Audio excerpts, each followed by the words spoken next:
Кутмандуу күнүңүздөр менен достор, көрүүчүлөр. Бул жерде ким биринчи айта алат? Кайсыл жер? Бул Швейцария эмес. Бул Альп тоолору эмес.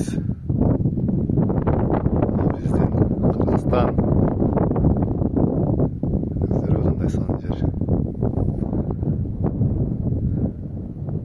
Бул деген Ысык-Көл облусунун Ак-Суу районунун Жыргалаң деген жерде жүрөбүз.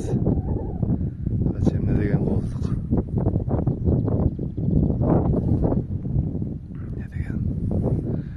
Эмне деген кооздук. Бейиш.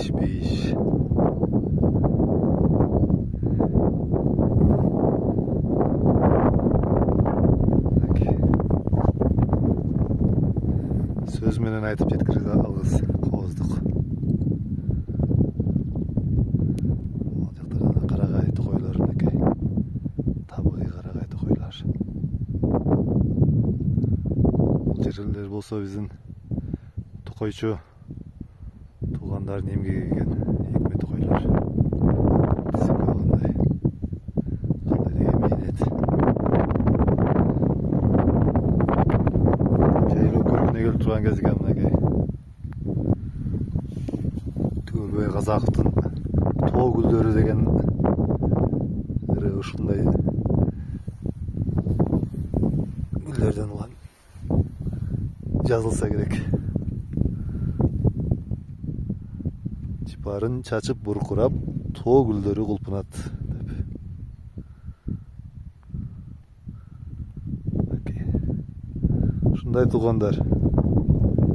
Күчүлүңүздөр болсо дагы көлгө келгенде ысык кумдун үстүндө эле какталып жата бербей, ушундай тоолоруна чыксаңыздар, ушундай керемет жерлерди көрөсүздөр. Мен болсо кайрадан дагы сиздерге Кыргызстандын кооз жерлерин болсо тартып көрсөткөнгө аракет кылам. Кайрадан эфир аркылуу жолукканча сак саламатта болуңуздар.